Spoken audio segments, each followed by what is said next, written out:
Hello and welcome to End to End, the podcast where we talk about all things pony and a few things not. I'm your host, Duhad. Joining me today are, as always, my co-host, Lightning Rabbit, Hello. Cabral, Firebolt, Hey there. and special guest star, FiMFlamFilosophy. Hello. Welcome to the show, FiMFlam. Hello. FiMFlamFilosophy, for those two of you who don't actually know, is the creator of the Mentally Advanced Abridged series, the Rainbow Dash Presents fanfiction abridged series, however you want to call that, the Alan Hour, Remarkable DeMarcus, and basically about 20 other things on donsomewhere.com. I have a question then, straight away for Duhad, Asa. Okay, go Whatever the ahead. hell your name is. Who are the two people who don't know? How many viewers do you have? Is that Like greater or less than half the audience? to be fair, I don't actually know your audience count. Oh, no, that's fine. We usually get between 150 to 200 people. More if it looks like the show. If it looks like the show is interesting enough for people to actually tune in. Yeah, we're not very interesting on our own. But as is, we reference, your work enough that I'd be very surprised if there are any fans left who don't know who you are. Yeah, that's true. I just like to think like there are two fans, and you're like, so for those two of you who are watching, We be know fair, you guys out To be there. fair, it could just be like one or two people just hitting the refresh button over and over and over again. we had a guy do that once. Really? In our live streams, like we once were holding a Minecraft event, and it was just we put on a live stream for like the other guys to watch.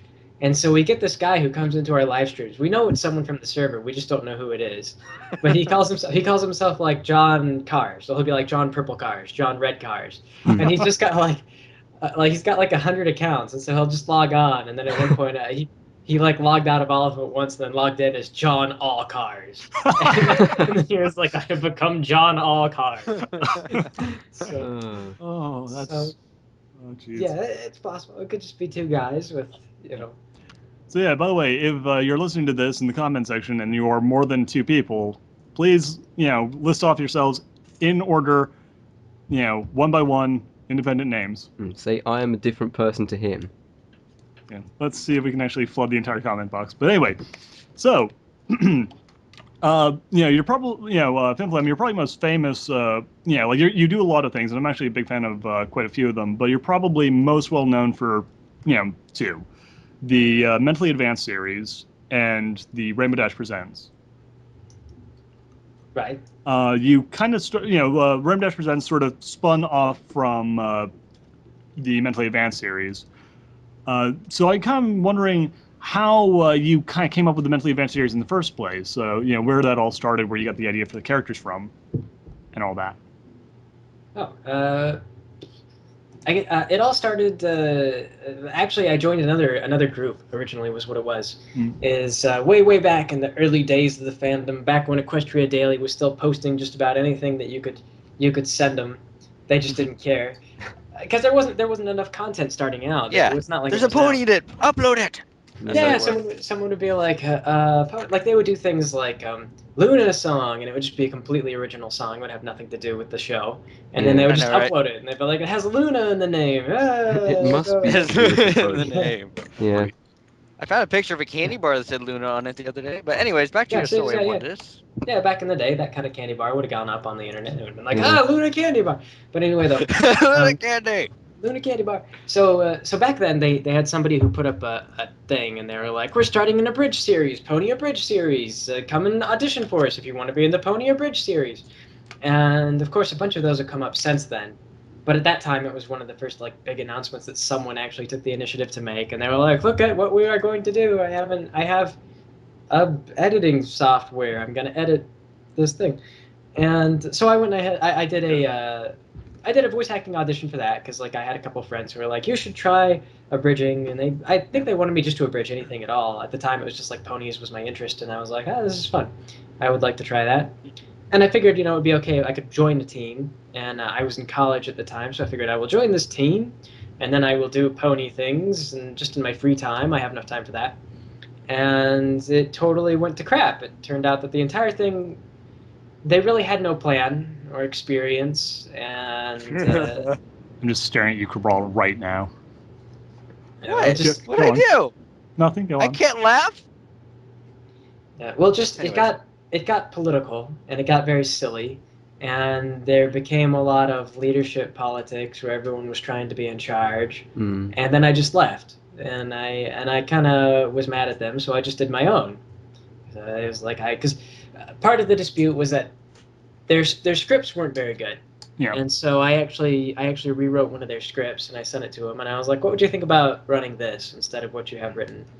And the guy who was originally in charge, he goes, "Yeah, this is actually pretty good. You should totally write our scripts." And I said, "Oh, okay, I could do that then." Because they brought me on to play like Brayburn, and that's episode 20 something. Yeah, it's like one character, one episode. Yeah, and I very part of haven't. the series. Yeah, and I haven't even reached that point yet with my own series. And for a Yeah. while, I was doing them like once a week. It would have been a long time even just doing them once a week before getting to that series. 20 some odd weeks later, Yeah. over a year of waiting. So, or maybe not a year. I don't know, whatever. It's not Division, division. Yeah, some manner of like months. maybe a There's- half year. Yeah. There would be a certain number of months, but whatever. It was a good while. And anyway, though, so I wrote for a while, but then they started to try to rewrite my script, and it just became a mess. So I started doing my own thing, and I had no idea what I was doing, but I just kept doing it until I had developed an idea for what I was doing, and have been doing it ever since. So the characters, when you came up with them, they were pretty much just, here's an idea, let's roll with it, and then they just sort of developed as they went along. Well, the characters are based off of the characters in the show. Oh, and, yes, and but also and Nice. also a lot from just jokes the fandom was making about them, and also some of my own interpretations of things. Some of them are explanations. They started off as fun jabs at things, and then they kind of developed as time went on, as I sort of refined the jokes or the personalities to kind of highlight the things that I enjoyed. So yeah, that's fair enough. That actually seems like a relatively reasonable way of going about it. But at some point, you kind of moved on from just doing the Mentally Advanced series to parodying fan fictions with the Rainbow Dash Presents series. And it uses the same characterizations from the Abridged series, but it's it's a fairly different beast. How did you kind of transition from the one to the other? that one was interesting. The idea, I can't. It's been so long now, but the story that I tell is that the idea really first came about after I read. I was surprised actually by a fic. It was a fic written by it was a clot fic basically, but it was a rape fic, and I didn't know at the time that it was. I started in on it. I thought it was just a fic about like Dash joins the Wonderbolts, because it was all about, because it was not poorly written. It was like Dash is having a good time with the Wonderbolts and all this stuff, and then they had the shower scene and everything kind of went south. But, oh dear. but the writing for that scene is where, like I said, he was a good writer until he got to that scene, and at that point, all the characters just kind of turned their brains off. Like the event just happened sort of out of the blue, and for no real discernible reason. Because what he tried to depict is that I think he tried to make it like a kind of like a date rape, and he was trying to imply that there was no maliciousness involved. Yeah, sort of a but weird for that, failure of communication leading to horrible, horrible things. Yeah, but the failure of communication was just so totally forced. It was like this is clearly happening. Like all parties involved would have been able to see exactly what was going on from the way that he had it written. And I just kept thinking about like the Mentally Advanced series Rainbow Dash, like how that if it was her in that situation, how quickly she would have derailed the entire scene, because they would have gotten her in the shower. And then she would have like tried to struck up a conversation about something that she ate that morning, and it never would have gotten to that level. So that was then. At that point, I wanted to do something, but I didn't want to do like sensitive fics involving like really explicit stuff. We do touch gore, but we don't get into anything like any kind of like sexual material. But the first thing I did was Bubbles, because it was written kind of from the perspective of a child, and I thought that a childish perspective would be really good for Rainbow Dash. And so she reads it, but we read the fic as though she's only heard about it. Like she hasn't really read the whole thing. She just kind of knows what it's about. And so she's kind of going along, and then eventually like she got to like one of the logical quibbles, something like, I can't remember. I think if I'm remembering that episode right, it had something to. I think it was around the point where, like, the derpy starts doing something stupid and getting like a Well, I think they try to emotionally take abused her, or something. they take her to the hospital. Like her mom poisons her, and then they take her Yeah. to the hospital. But Dash neglects the poison part because she doesn't understand any better than Derpy does that there's actually poison involved. Because the story being written as a perspective from the child, they just say like Derpy ate these muffins and then she got really sick, and so Dash just perceives it as like Derpy throws up all the time because some kids are like that. And so that's how it goes. Yeah. That's So like the my dad. cat. Yeah. See, like it's just sometimes some kids are like that. So, Derpy goes to the hospital, and then Dash gets all upset. She's like, "There's a hospital in Ponyville?" Because you don't really see that, and they do the top-down shot in the intro, and there's no hospital. Yeah. So she's like, "Oh my gosh! Like I'm constantly breaking my wings and stuff. I didn't know there was a hospital." So Now they tell me. yeah, now they tell me. How long has that been a thing? Oh Lord. Well, and now the same thing when you were talking about the fact that Rainbow Dash would like derail the entire scene. I'm thinking of Cupcakes, which you did next, and like that entire thing is just Pinky trying to get Rainbow Dash to this point. And Rainbow Dash is just like, no, I'm not. That's not good. We're not going there. I'm not. Yeah. Well, that fic had so many things that just wouldn't work. Like the anesthesia cupcakes, like not a functional thing. Like you do not ingest anesthesia like that. It's sort of like an injection. They do titrations based on your body weight and things like that. Yeah. It's a really delicate. Like doctors specialize in that kind of thing. Yeah. Pinky Yeah. could not just like make knockout cupcakes successfully. So But she's Pinkie Pie. She can break that rule.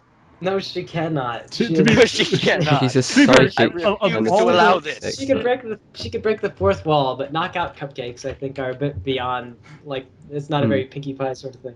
Yeah. So, She also breaks a fair number of rules. If I'm actually remembering Cupcakes right, and I actually read that story after I watched your video, but she breaks a lot of rules of biology too, in terms of the whole meat of the story. I think she pulls out like Dash's innards. Yeah, And she the takes rabbit- all of them, and Dash is alive until He takes she out like her electrocutes her lungs, doesn't after she? she has no No, organs left. she doesn't. She doesn't remove the lungs. She just takes out the innards. The s- Yeah. Yeah, but what I think the writer didn't realize is that there's a blood system called the hepatic portal in your innards, and there's like a lot of blood connections. Like your intestines aren't just like a loosely associated jumble of No. like tubes. They're all connected with blood vessels. And so if you actually just reach into someone, you start yanking out like, intestines, then you cause all sorts of damage to the hepatic portal system.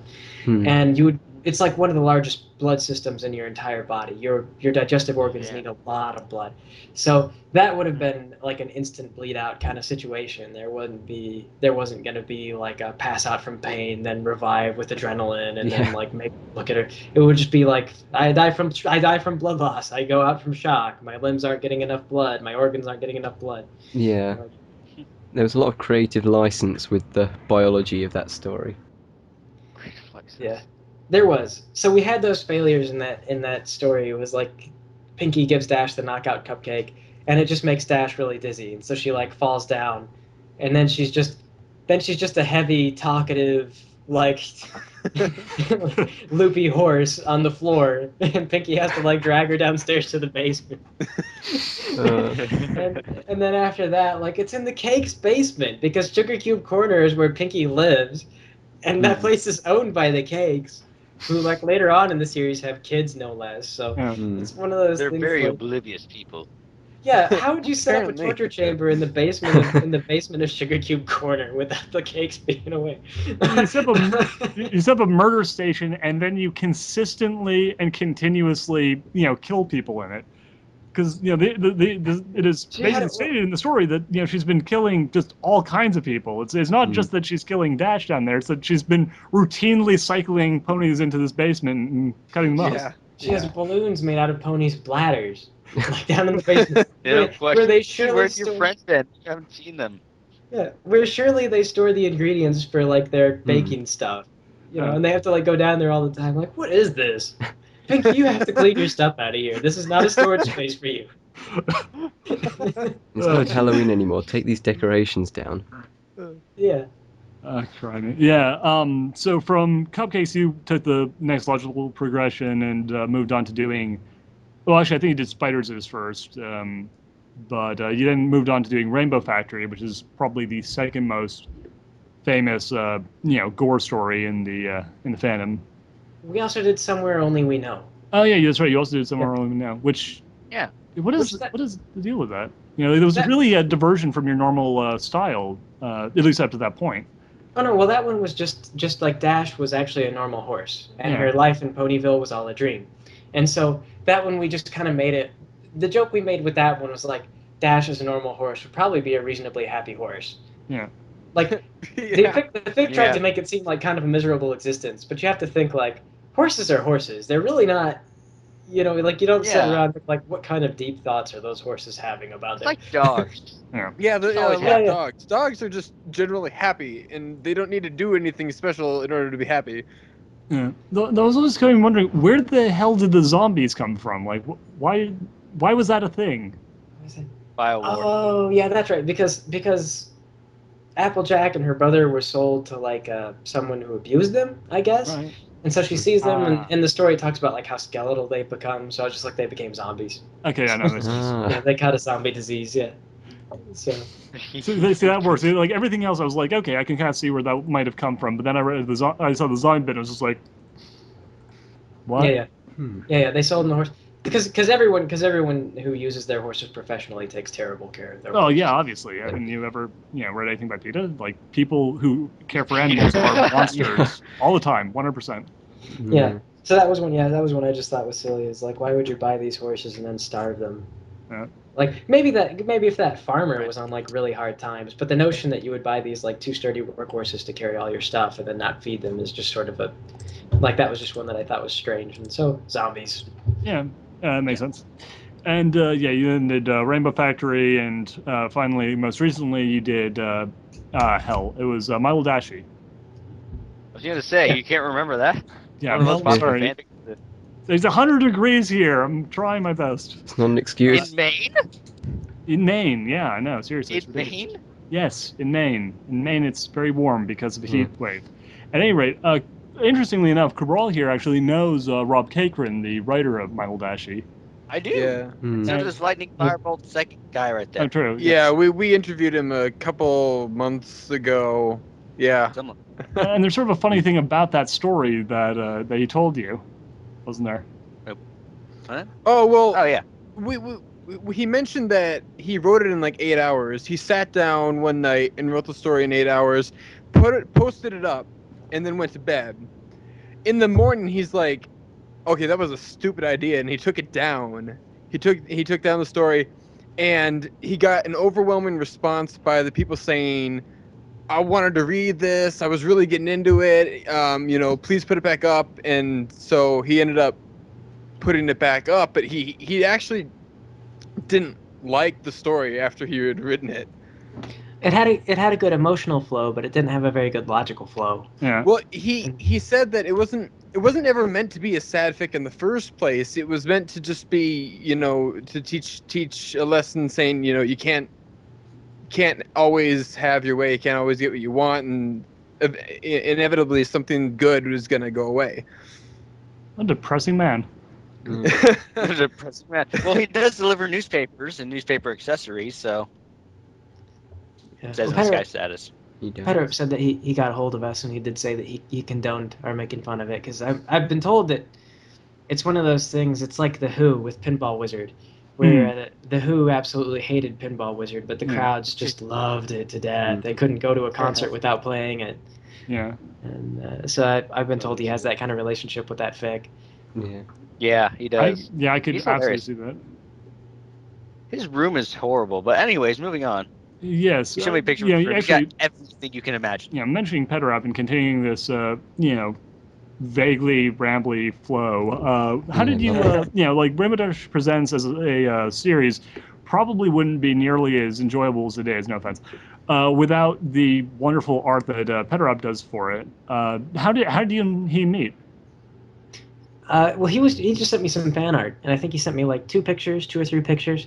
And after he sent me like the third one. I just sent him an email, and I was like, would you want to try helping me out with an idea that I got?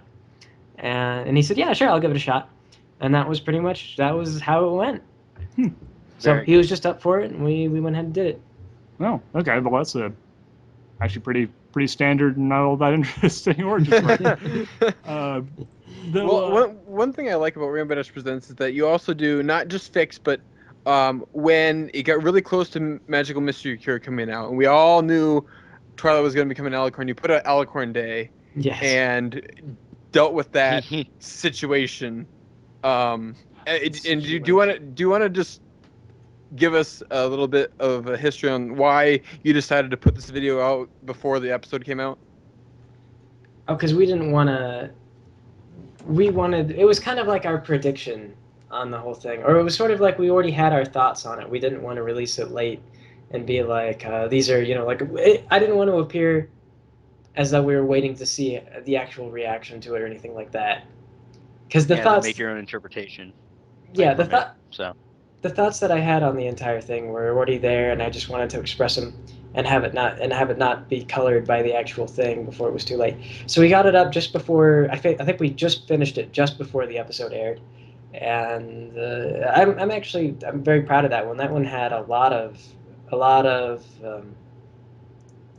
it had a lot of stuff in it. It was probably one of our more condensed 2 minutes of and some fairly wonderful references in there as well. Gotta love your. I bet you fight really fast with those, huh? I do love your continual use of mythos in little bit parts. Representing the King in Yellow, and your explanation for Thrakkerzod and all that. Always cracks me up whenever I see those. Well, it's nice because they've got all that magic, and I like magic is real big with the unknown, is you're not supposed to ever know too much about where the magic comes from or the science behind the magic. And so it's nice to have just a little bit of dash of Lovecraftian horror. It's like it's like all the friendly romance magic is just the tip of the iceberg, and deep below that lies horrible tentacled monstrosities waiting to crack the surface. Makes sense. Yeah. Yeah, I can see that working. I've always kind of, I know there's a whole bunch of reasons as to why it wouldn't work in the slightest, but I've always, kind of fancied the idea that the Celestia in your universe is actually Nyarlathotep just, fucking with the New World. No, Nyarlathotep is one of those that Lovecraft always remarked on that one as probably his most. I think he said that was like the most frightening character that he ever put together. Yeah. Because it was based on a really bad fever dream. Yeah. Oh dear. He was sent on a death march to the moon. What it was in the middle of winter. Is what the dream was about, by this pharaoh named Nyarlathotep, who I think he put on a circus or something like that. And so everyone in the circus was sent on this death march. Yeah. Makes sense. Yeah. And so Nyarlathotep was just sort of like a being of pure indifferent evil. He wasn't like a political creature. He was just he's an odd one, but I always, I kind of pick it up from sort of a mixture between the original poem that he'd appeared in before, Lovecraft. There's a poem that was, I forget who wrote it, but there was a poem about Nyarlathotep, and his place as an Egyptian pharaoh, and there was the dream quest of unknown. I want to say Kavach, but that's not right. That's Oblivion. No. Kadath. Thank you. See, I've read that story a couple of times, but I'm horribly dyslexic. So every time I see that word, I'm just like, closest word association. Good. We're good. But no, close enough. Yeah, I just sort of always kind of, like after reading that story and watching your stuff, I always kind of, saw like a weird connection between your Lunan Celestia and Nyarlathotep's role in that story. Though that's probably just my own brain going crazy. Nyarlathotep would have been one of those things that like Celestia would have, if it were present in the world. And we haven't involved. I mean, like I think we've referenced Azathoth. Yeah, you've referenced Azathoth as Thrakkerzod being apparently a servant of him. Thrakkerzod is related to Azathoth. But Yeah. but Azathoth is the blind idiot god without any real agenda or anything like Yeah. that. It's just the most powerful god for all the good that it does. And but if the Celestial were aware of Nyarlathotep, it would just be one of those things of like a don't mess with Yeah. kind of deal. It's like it would be like a don't play with fire kind of thing. Yeah. There's fair. gods, and then there's the things beyond gods. Because Nyarlathotep was beyond the gods. Because if you remember in Kadath, he was in the temple of the earth gods or something like Yeah. that. But there were no more earth gods. They weren't around anywhere. Yeah. He made a deal and he'd made them safe, but they never explicitly said what Nyarlathotep did to make the gods safe. Yeah, considering his whole thing about the Shining City, I kind of don't think it worked out so great for the Earth Gods. No, yeah, there's really no evidence that it did work out. Yeah. At any rate, that's really spiraling off topic. That's the fun in things, just spiraling off and talking about stuff like cheese. We and are French. the most off-topic podcast there is. If you have forgotten no, in we're case. not. I've seen some pretty off-topic podcasts. Like, Wait, there's Wow. worse than us? there are podcasts that are just two people on Xbox Live headsets blabbering about. Actually, the yes. things To that be they're fair, kind of I have from. seen that. Yeah. Wow. We're actually relatively professional, which is. And in terrifying. talking about this, we're still going off on another tangent. Yeah, god damn it. Well, yeah. Anyway, what I was gonna say was, there is, you do these animated projects and whatnot, but really, honestly, let's be completely fair here. No one cares about when the next Rainbow Dash Zen's is coming out. What they really are caring about is the other major project that you and Petarap worked on together. Lord of the Dwarves. Why have we not seen enough updates of that?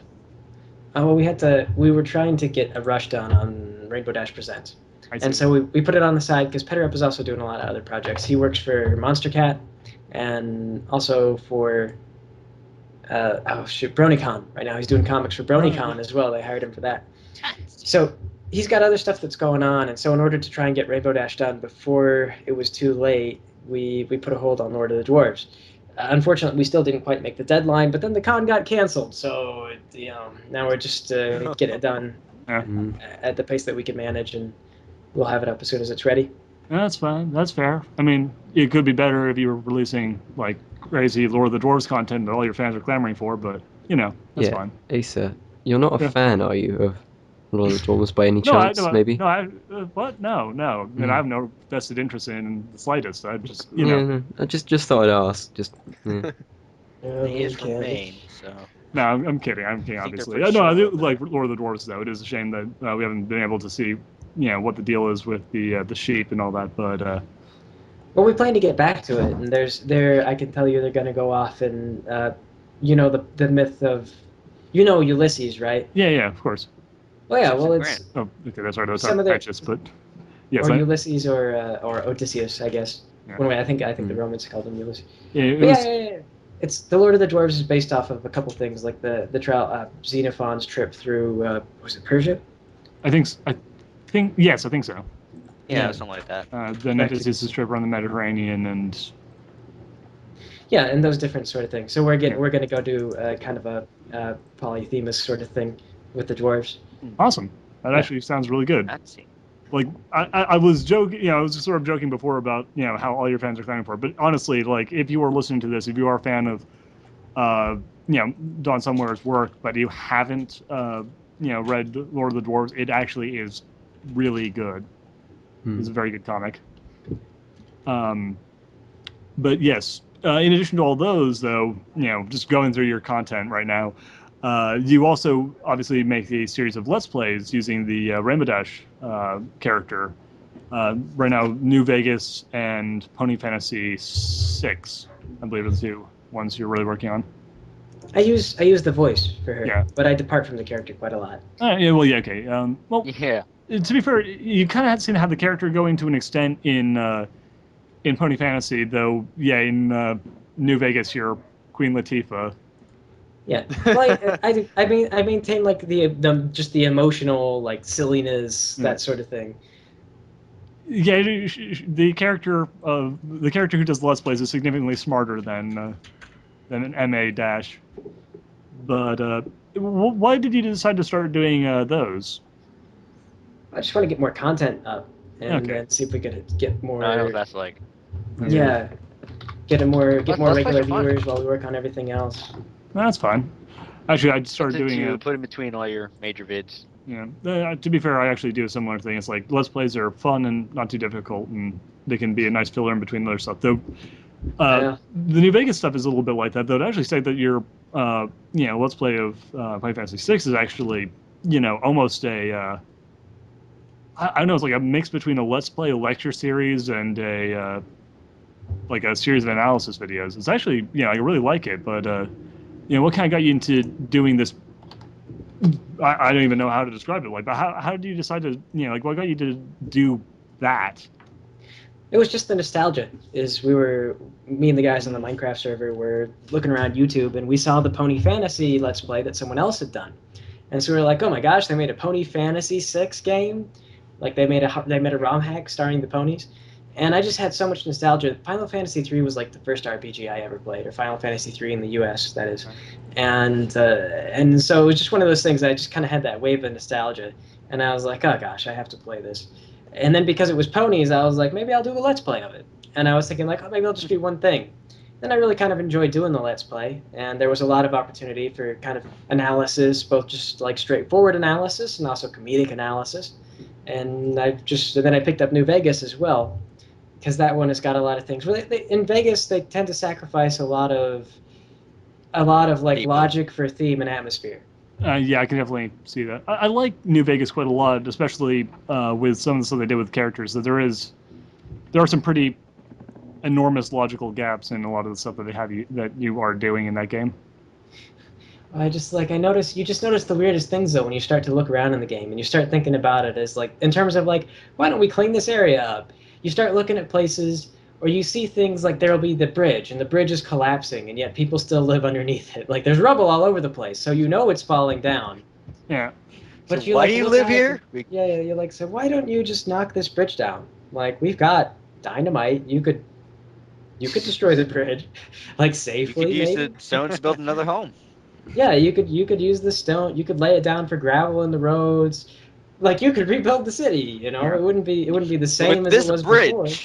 Yeah, I think it's something that someone pointed out about the Fallout series, which was I think it was the spoiler warning crew, but like they're kind of pointing out about the Fallout series. The thing is, in a lot of ways, it sort of worked best in the earlier games before they time skipped the universe ahead. Because originally the first game was not that long after everyone was starting to crawl out of the vaults, and it was sort of understandable that most things had pretty much gone to shit. But by now, especially with Game 3, I think they actually bumped it up to like 200 years after the bombs fell.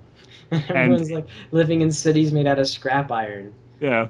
And they're like so trashy looking though. It's gone from, okay, they just crawled out of underground bunkers and they're trying to scrape together a life to, this has got to be an intentional choice now. Like, you just have to like the aesthetics of living in a burnt-out aircraft carrier at this point. Because there is no excuse. It's nice in here. Yeah, that'd be kind of an interesting. That'd be an interesting video to see. Rainbow Dash presents Fallout Equestria. Oh, jeez, that'd be long. It'd go on forever. Though, to be fair, with Fallout Equestria, it follows more or less the time frame of the original Fallout. So there is slightly less of the, why the hell haven't you taken the time to fix this yet? And they do actually go into a little bit more of that, though. That's again part of the advantage of a book versus a sandbox video game. You have a little bit, you don't have to worry about people wandering off and doing things, and you can focus a little bit on more on just exposition and stuff like that. Again, just, video game players would probably find a bit boring. Though maybe that's just my thoughts on it. Anyway, in the series though, the Final Fantasy VI remake, you talk a lot about the characterization in the games and the characterization in the show and stuff, and you had some interesting points about how fan fiction in general, kind of does weird things with the characters. And that seems to be a running theme with your work. The Mentally Advanced series is picking out logical weirdnesses with the show. Rainbow Dash Presents is logical weirdnesses with fan fiction, and then Final Fantasy VI kind of takes that and just runs with it. At a lot of times. That's really common, especially in fan fiction, is people start to get some people get so kind of deep into the fandom that they eventually forget what the original show is like. I think sometimes, or they get into things, or they want certain things to be true. You know, like they want so and so to be a tragic character, and they don't really see the potential for mundane tragedy. They want like full blown like, oh, Fluttershy gets AIDS and then cancer Fluttershy gets AIDS. and Jesus. then Angel kills himself and like everything else. And he's Then the just like, moose come and take over Equestria, stuff like that. yeah, and then they catch AIDS from Fluttershy after she falls in love with them. And she's like, Uh, I'm it's, sorry. oh god, do you ever read the what the hell is it called? The Silent Ponyville series. Is that a series? Yeah, it's a series. It's like there's one story, but then there's a bunch of sequels, and most of them are actually written by the original author. Yeah. But I read the original one where Pinky. it's like accidentally let her sister get killed and eaten by a psychopath, and Accidentally. no, But that always drives me nuts because that was like Freudian. Like Freudian psychology. Was oh god, like if you don't like that, you should. Yeah. You should not read the direct sequel. It stars Fluttershy, and it's her coming to terms with the fact that apparently her abusive mother caused her to like force Fluttershy to stab her to death as a Oh, I mercy remember killing reading while she that. was dying of cancer, and then her father never loved her because of that. Oh And- my god, that story. Hey. Also, she is a closeted lesbian, and like, this is- How like, much like- can you cram into one character? it got- Let's- but yeah, Jesus. Well, I don't know about. Yeah. Well, see, people read too much into. I think that people think too much in terms of logic instead. Like most people want to believe like human beings are very logical creatures. Yeah. It's like we do things for reasons, is what they want to think. And always know. where they go wrong is that your emotions are actually a major part of how you make decisions. Mm. Like it's how you pick your shirt every morning. Like I wake up in the morning and I'm like, I like red. I'm gonna wear a red shirt today. Or like I like I brown. go by, I don't Like, care what brown I wear. matches my boots. Maybe you say that. Like, See, but I have like I have a pair of shoes that are brown, like sandals that are brown, and I wear a red shirt today to match my sandals. Yeah. Like stuff like that. Like it just makes you feel happy. It isn't And because you once knew a friend who liked red and he gave you an apple, and now you always wear red in remembrance of that. It's not due to a And repressed then you're memory both like stuck that. in the middle of the desert, so you wear brown. Most of your life is composed of just stupid emotional decisions that you don't really think about because they're just stupid emotional decisions. Hmm. Like any animal, most animals get by just making stupid emotional decisions. Hmm. Like I am hungry, therefore I'm going to eat now. Or I don't like this thing, therefore I will bite it in the face. Like Oh god. yeah, stuff like that. And so you don't really have to come up with all this tragic backstory to explain why Fluttershy would be like quiet or anxious. She's just anxious. She just has a little bit of a personality disorder. She has a lot of anxieties. Personality disorder. Yeah, she's just nervous all the time because she's nervous all the time. It's just her feelings that make her have those feelings. It's not really she doesn't need to have a tragic backstory. Freud doesn't need to be there to explain every single decision. And Freud in problem in your life. Equestria. That should be a new fanfic. Someone go write it. Well, basically, that story Well, would that probably basically go as been far done as already, he it's a walks problem. into the palace, sees Luna and Celestia, sees their horns, and immediately starts seizuring. Oh god. Well, Meanwhile, in the background, the My Little Pony theme plays. My Freud, Little you silly Pony. sausage. just about every theory that he came up with was all based on case study. Yeah. And a lot of it were just flat out lies. Like all the successes that he had were just completely fictional. Mm. Yeah. Like, so he didn't do any real favors great for writer. saying. Yeah. When I was a psychology major, I ended up switching majors relatively quickly after like a year or two, which actually isn't really that quick. But anyway, the point is, one of the things that always got drilled into us on like the first day of any class, no matter what level it was essentially, shut up, no, Freud was not right. Stop quoting Freud. Because psychologists, like especially psychology professors, do not like Freud because the man was No one likes Freud. crazy and really put back psychology as a field quite a bit. Well, everything he did was kind of antithetical to the scientific method. Yeah. And psychology, even today, what they struggle with more than anything is the scientific method. You have to think that they do research where, say, they'll do surgery on someone. Like I think that I read about a surgery once where I think this is one of these defining cases where they're like, it's really important to know that your control group is a control group, Yeah. because they believed that the vagus nerve had some kind of contributing effect on depression, and so they did surgery on these people where they cut the vagus nerve. I don't think completely, because the vagus nerve controls a bunch of other things. Yeah. But they trimmed it in Yeah. certain areas where they believed that it would make a difference. And then they had other people, another group that they did nothing with. And so they sent these people, they packed everything up, they sewed them up, they sent them home. And the people who got the surgery reported that, oh, no, they attached, I think, devices to stimulate the vagus nerve, something like that. It was just something they did kind of, yeah. So anyway, the people who got the surgery reported that they were feeling much better after. A lot of them were. They were reporting that they felt better after the surgery. Whereas the people who got nothing at all, who just sat around in a waiting room for a half hour and then were told to go home, weren't feeling very good at all. Because they Well, I had wonder been why. sitting around in a goddamn waiting room. Yeah. And Exactly. And they didn't receive any treatment, therefore they didn't feel like they were going to get better, and they didn't feel good. Yeah. And so they found out, then they redid the test, and this time they don't actually do sugar pills, because sugar is not really a placebo. Yeah. They do isotonic saline solutions. They just gave them isotonic saline solution injections. Yeah. And then the people who got the saline injections, they felt just as good as the people who got the surgery. Mm. So that kind of thing just plagues psychology constantly. Yeah. And so sometimes I read reports, people are like, I believe this. You get into like strange philosophy sometimes where people are like, I believe these things about human nature. And then you say like, well, why do you believe that? And then they'll cite some like psychological study, and you'll be like, yeah, well, that one had a lot of flaws. I've gotten into arguments like that where like, tell me about the study, and they'll tell me what they did. And I'll start pointing out like there's these flaws, like the methodology is not really good, like you can extrapolate some ideas from this, but you can't really build your life philosophy around it, and they get mad. And they're like, no, it was a valid control group. They called it a control group, and you're like, no, it wasn't. It's open to interpretation whether or not that was a valid control group. They have to do a lot of peer study and make sure that.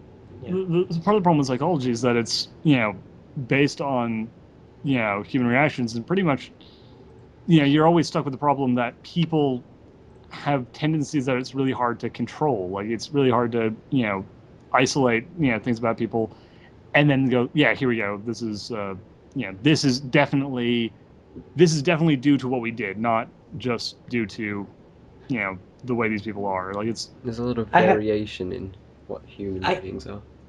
I had a professor who called phenomenon related that he called it the "fuck you, Holmes" syndrome, because he was once doing a study where he was asking, and the study was a little bit too transparent, and the people were figuring out like what they were being watched for, and so one person did the exact opposite of what the study was trying to confirm, and so later on when they asked him like, why did you do that, and he goes, because fuck you, Holmes. Oh, jeez. To be fair, hell, you don't even need to be a psychologist to see that. Just be a GM in a role-playing game and watch as your players figure out exactly what think they figure out what you're trying to make them do, and immediately violently throw themselves off the rails for no other reason than to because they don't want to do it. Yeah, because Yeah. it's stupid. Now that they know that you like, even though Improv. it's not stupid, like if they know that they know that you want them to do something, there's like this inherent desire to just go, wait, no, fuck you. I have free will. I can do what I want. Yeah, It's Well, why people try and jump off the out of the level geometry in games. You have to compel them to want it too. Yeah. When you run as a GM. Mm. Yeah. I love how we gone from ponies to psychology. Yeah, and It's the best briefly direction to go in. It's the best direction to go. Clearly, ponies and psychology mixed together so well. Well, it's important for character design. You Yeah. know, There's Mm. a lot, Oh, yeah, of definitely, psychology yes. in anything that FiMFlam does with his stuff. Yeah. That's Anything why that you call it yeah. FiMFlamFilosophy. Well, yeah. Well, anytime you get into character creation, design characters, writing characters, doing things like that, you have to kind of understand the way the characters work, and a lot of problems that a lot of writers will have when they're trying to write characters, especially characters who aren't their own, is to fundamentally misunderstand the way they work and make really bizarre assumptions that end up breaking the either ruining the tone of the piece or create weird dissonance between what the audience expects or knows and what they're being presented. Mm. Yes, I do concur. Yeah, I could have just been spouting complete BS there, and I'm fairly Yeah. certain you probably would have said I concur either way. I was going to say I I don't know, I would pick have. up on half Exactly. these things because I'm not the No, I'm picking up on psychologist. them. I just I'm said the I concur chemist. because I could. And I do concur. I always But yeah, found psychology I'm a a film difficult student, subject so- to grasp because it seemed so ridiculously broad. I was wondering how it was even possible to study it at all, which is kind of what we've covered. More, Oh, yeah. more of what they're trying to do anymore is they're actually trying to figure out the chemistry of it, because stuff like cognitive psychology and like behavioralism, it all yeah. really, like, they have some success, they have like some reported successes, but they have the tendency to fall through a lot.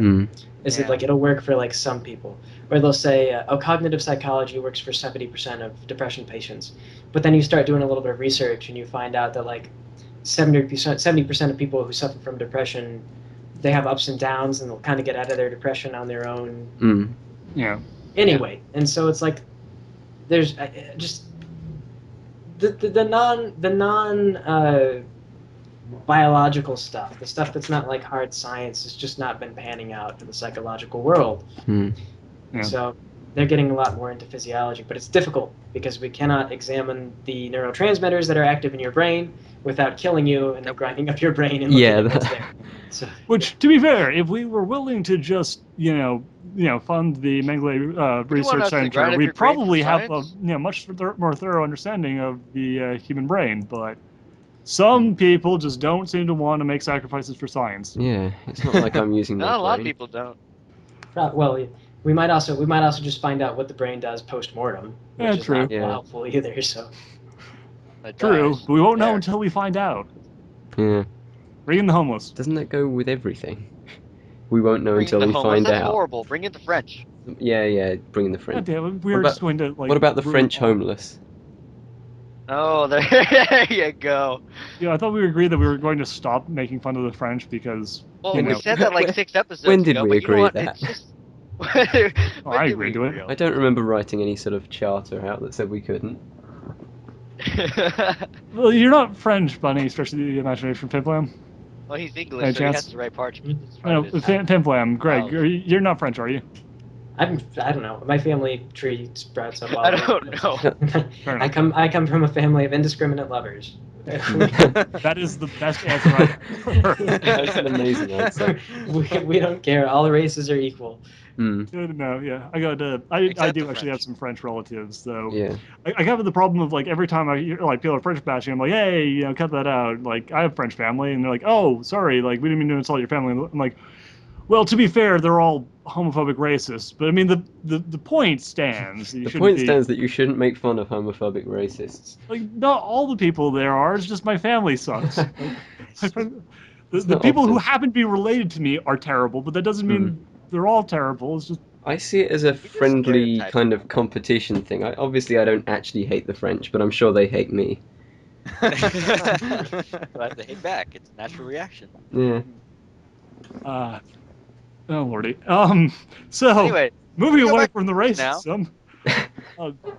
FiMFlam, you touched on a topic that it's interesting. It's always kind of it's never really at the forefront of conversations most of the time. But like every single time it comes up, it always seems to be a relatively contentious point, and that is the character of Trixie, like the fan favorite slash fan Hated. hated. Indifferent. Yeah. I think that's like fan indifferent people who really just don't want to see her anymore. Yeah. I'm indifferent.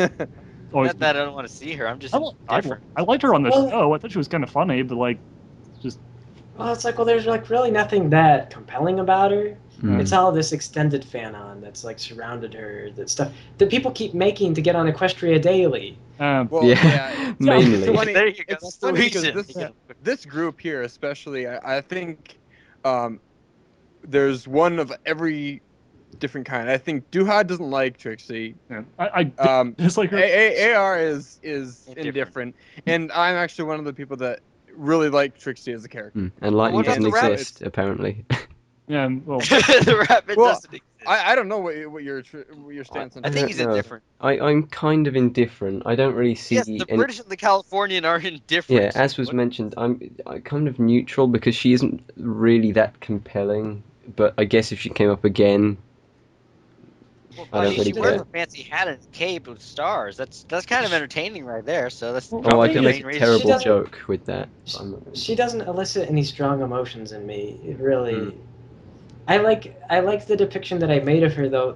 The scene that I think most of that I associate with Trixie is when we had her like just sitting around with like the smoothie, and Yeah. she's just like making the sucking noise through the straw, and the Mm. guys are just standing around, and like she feels compelled to just like tell them something, and so she's Yeah. like, I used to have this I used to have really bad ringworm. That's why I bought this cape, cover it up, but that's gone now. The cape or So that's what I think of when I think of Trixie, is just this like she just goes up on stage and then feels compelled to do something. She doesn't really have a plan, but Mm. you And know. I think you're right, because the only reason that I really liked Trixie wasn't until I read certain fanfics that featured her, and that's really the only reason I took a liking to her in the Yeah. first place. And the reverse is true for me. I thought she was mildly amusing in the show, and then I started reading fanfiction, and after fanfiction, that turned her into this heroic martyr character, and it just got to the Yeah. point where I just couldn't stand her just because of all of the like the extended fan reinterpretation of her character into this Yeah. weird emo anti-hero. The only She gets a lot of Yeah, attention because Sothisto has such a thing for her, and Yeah. he's more likely to let you on Equestria Daily if you do stuff for Trixie. mm, So I think some people have developed a fondness for her just through all the different fan interpretations. And Yeah. Actually, it's weird. I never really thought of it before. Like, I'd come up with all these theories as to why she, was as popular, fandom, over time. But I never really thought about the fact that, Sophisto runs the largest site on, the largest fan site in the community, and he really likes Trixie. And if I like you, Trixie, Seth will like me. I draw a pretty picture of Trixie's bottom. He Yeah. might post my work. Yeah, so I should start doing that, because Yeah, he actually, hasn't yeah, it was posted a a- single thing of mine every time I submit it. Yeah, to be fair, also, it was something Cloudy Skies, an author we had on here a while ago, said about there was a time when, when writing fan fiction, there's a lot of people who will follow popular trends in order to get onto EQD. So, like, there was a time when comically over-the-top grimdark stories, like deliberately, funnily over-the-top grimdark stories were very Yeah. popular, and suddenly there was like a million stories like that being submitted because they were popular and people would read them. I was And then they gonna, got on EXP, and then there was Mm. random stories like Fluttershy falls in love with the lamp, and then Yeah. everyone was writing those. And Everyone- they got EXP. Hello, Mr. I was going to say, actually, on the subject of extremely grim, dark, and Trixie, the only story I've ever read that was completely centered around Trixie was, it relates back to that Rainbow Dash story with the Wonderbolts, and Oh, Jesus, no. yeah, I don't know why, but I seem to be very, not literally attracted, but I always seem to find those sorts of stories as opposed to normal stories. Like, I'll read through it and I'll be You like, always do. this and is then you going just okay. read them like, what is wrong This with is going okay. Oh my god, what happened here? The whole story is just Oh, It's a God. lovely little it's story. derailed, fall and I can't help but look. Yeah, this is the kind of this is Why what is- leads you is- to finding fanfics like Lunch, and I don't know how you found that fanfic in the first place. Oh god, I did a reading of that, and Doohead has the I know, recording. I know. I still have your recording of 120 Days of Blue Blood. Well, people do it to get noticed. It's because the shocking stuff is more likely to get looked at. Yeah. Or on its Yeah. own. 'Cause people Yeah. spread it.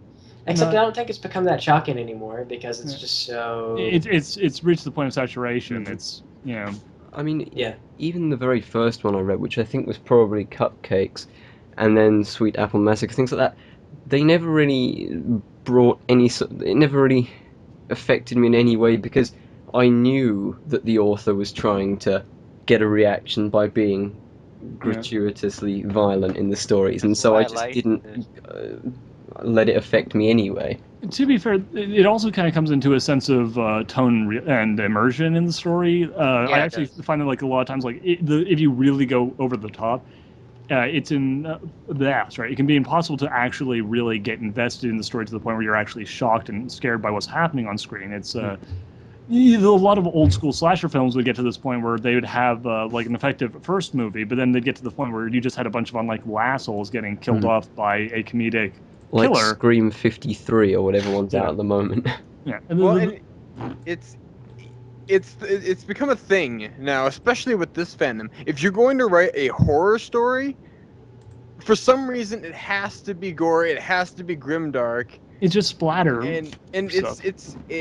that's why it's so rare, and it's good to find a good Yeah. horror fic that's actually written nowadays. It's Yeah. refreshing. It's kind of why I like the Fleeting Light in the Darkness. Wait, Yeah. that's not really horror. That was a nice Yeah, story. that's absolutely horror. It's a horror And story. yeah, that was horror. Yeah, and you're right, that was the like one of the best horror was stories really I've well ever done. read. I mean, Just yeah. because no one gets brutally slashed apart, and it does not make it not a horror story. In fact, I it mean, actually makes it a bit more of an effective horror story than that kind of comes and like that sums up my whole attitude towards horror. Really, is I like the psychological sort of well-paced sort of horror story as opposed to a movie or a book where loads of people just get stabbed to death by some guy in a hockey mask. That doesn't really mean two of the anything to me. worst stories I've ever read. There's a point where I really got into reading a lot of fan fiction. I forget why exactly. It basically was the first time I actually started reading fan fiction at all. You were young and stupid. No, it was like a couple months ago. The thing is, the Oh, you very were young and first stupid. two fan fictions I ever read in their entirety that weren't written by a friend were, in order, Passins and Fallout Equestria, and those, that was like less than a year ago, so around the time I was getting to the fandom in the first place. And I got a real kick of going like, oh wait, holy crap! There's a bunch of free, sometimes really good stories that I could get my hands on, and yeah, we're probably actually running low on time. Point is,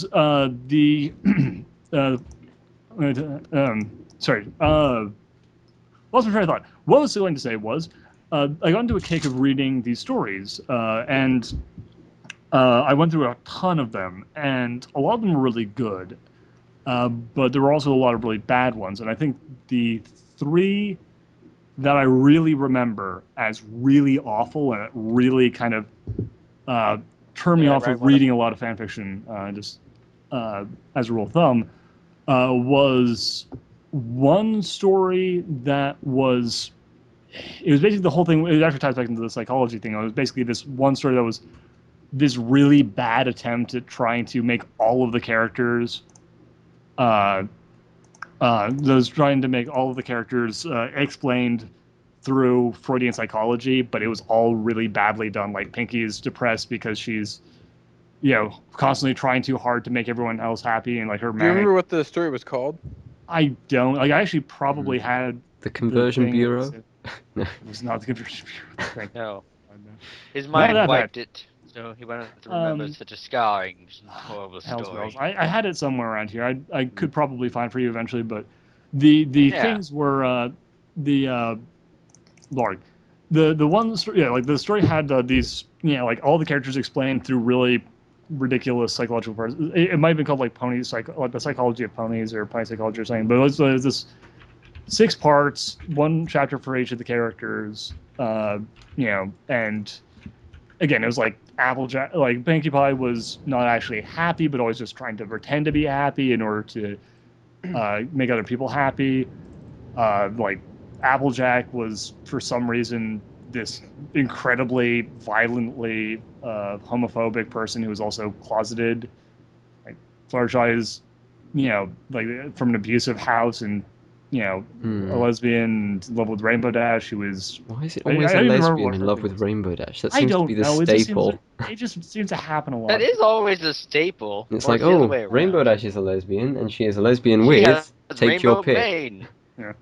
But the point, Take your pick. The point is, horrible. The whole thing was just this weird series of, here's the psychological explanation for each of these characters.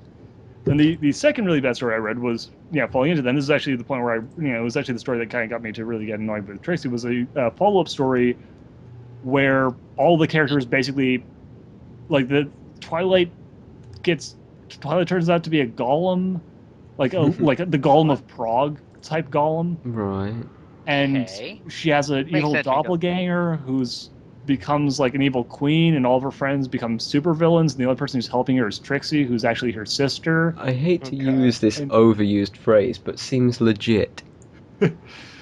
Yeah. It makes sense when you don't think about it. I mean, come on. Yeah. that's- But it just didn't make any goddamn sense. Like then that was sort of like again like the three things that I really hate in fan fiction kind of come from these three stories. Like the first was like really trying too hard Freudian psychology. The second one was turning random background characters into mega important. Well, it never showed it on screen, but really they are the closest of friends who care infinitely for each other and.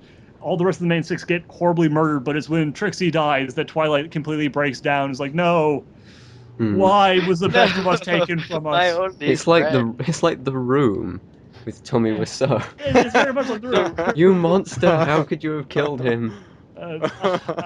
Everyone's betrayed me. I'm fed up with this world. He was the best of Just us. gonna smack. And then the final story that, and this one kind of turned me off. Like it was actually sort of funny. Like I read a story by Cloudy Skies, and that was the story that actually went like, oh, hey, I actually don't hate shipping. And then I immediately went around and read this story, which was like this weird.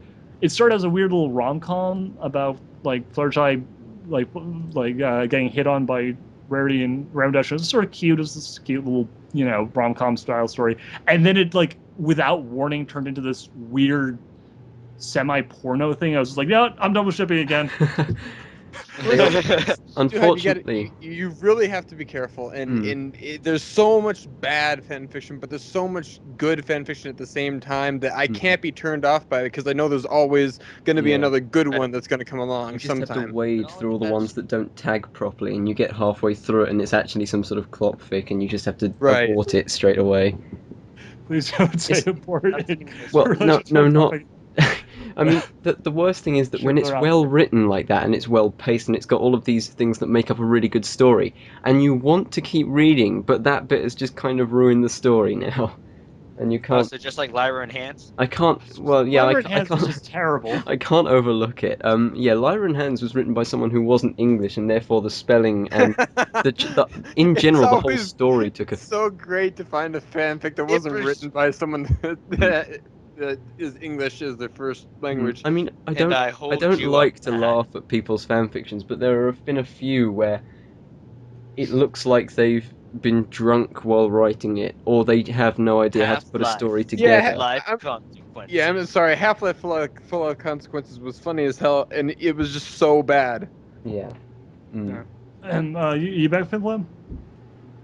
Yeah. Oh, good. Sorry, I realized we've just kind of like gone off on one. Yeah, I was sort of going off on a tangent in hopes of delaying until you got back, but I wasn't sure actually how long you were gone for. Well, I mean, it's not going to take that long to. Never mind.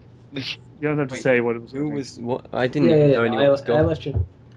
No, I just went out to use the restroom. I mentioned earlier I thrive on caffeine. That. Yes. Yeah. One of the side effects of caffeine is that you have to use the restroom. Of course, yeah. Yeah.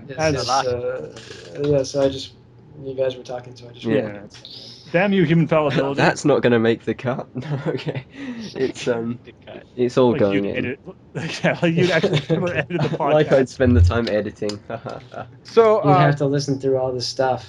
That's like an hour of time. I know. But it's fun to listen through all this stuff. I have to go through it at least twice anyway. Idiotic phrases I check said. For any sort of audio blips, and then I have to go through again when I'm actually putting the visuals onto it. So if I had to go through a third time and edit bits out, it'd be kind of difficult.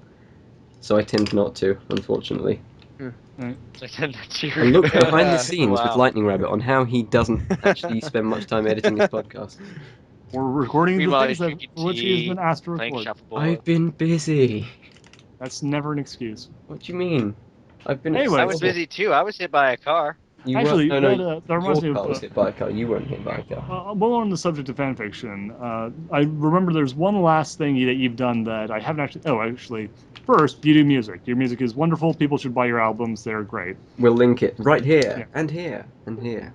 I'll probably link it in the description. And here. Anyway, now that I've covered everything else, I'm pretty sure that's everything. I mean, Alan Aller and Remarkable DeMarcus are not exactly really tied into any of this, but anyway, yeah, you did a fan fiction at one point, or a couple. Mm-hmm. I've done about like 3 or 4. I don't know. I've done a couple. You can count. Yes, we'll get to that in a second. Okay. Yes, don't worry. But yeah, I saw the audiobook reading of one of your stories, and the thing that kind of struck me about it was the very beginning of the story opened up with essentially you just going, here is my attempt to explain shipping, like to examine shipping. I was found amusing that like even when writing a story, you kind of go immediately into the analytical side of things. Well, if you think about fan fiction as something like, if you were going to say, like you could say a lot of fan fiction is technically illegal. Yes. But if you were going to write fan fiction, like, wouldn't you want to do it to analyze the characters and explore areas that the show wouldn't normally touch on or things like that? Yeah. No, I just want to write something. Well, yeah, if you want to just write something, then I guess you want to just write something. But I don't know. But you don't really need the characters to write a brand new story. Yeah. Is the thing, and so a lot of times, like I wrote a story about Celestia and Luna's political lives, and it was kind of to examine the idea of like how would they maintain their court lives, like how might Luna have fallen out of grace, and all these other things, and.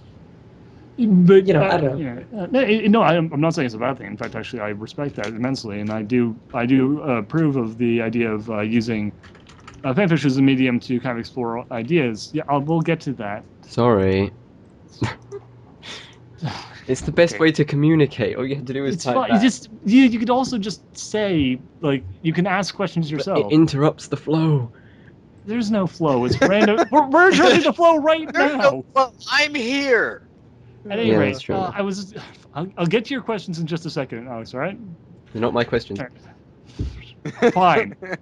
I'll get to my questions in a second. First, though, I was just going to say that you did write one story. One of your stories was examining the idea of shipping and why people enjoy doing that. And I liked the idea and concept, though I kind of felt you were adding so many variables to it that it didn't seem like you were really going to be able to really get very far in understanding it. Though, what is kind of your opinion of all that? You know. How do you mean my opinion of the idea, story, or having too many variables in the story? No, sorry, I explained that badly. The heat's getting to me, I think. What I meant to say was you wrote a story that was the premise of which was to try and understand why people liked shipping the characters, why people liked adding like the romantic element to these the characters in the story. And to do so, you wrote a story where there was humans. It involved an original character for a love interest. It changed enough things that I kind of felt it was sort of getting away from. It kind of added too many variables to really get a good idea as to, how it works with the people who do write this sort of thing, but who do write shipping stories, love stories. It wasn't to examine why people like to write the stories. It was kind of to demonstrate how much you have to do to really adjust everything to make it an actual like workable love story. Like I had to do so much. We had to change the characters so much. They had to get like real jobs and real interests, and like as it was going to continue on, we were going to get into things like. Well, we're gonna get into stuff like if Applejack like wanted to date this guy, like it was gonna come up like would he be willing to settle down on the farm? Like they would start thinking about just all these different little factors and whatnot. And it wouldn't just boil down to like I've been in love all this time, and secretly we've just been hiding from each other. Yeah. It comes down to a lot of different things. Yeah. Yeah, and so the whole My Little Pony universe really needed just a lot of transformation to develop like really convincing love stories that weren't just the emotional climax of like romance kind of like just blurted out all over the page. It's the consequence of at its core My Little Pony being a kids show. There's not going to be any kind of love element in the show, therefore there's not going to be any real reason to input any kind of factors that would make that possible in the first place. Well, it's seeing a relationship in the show is so rare because there's just nothing there. Cakes are married. That's a relationship. That's one of the only ones, though.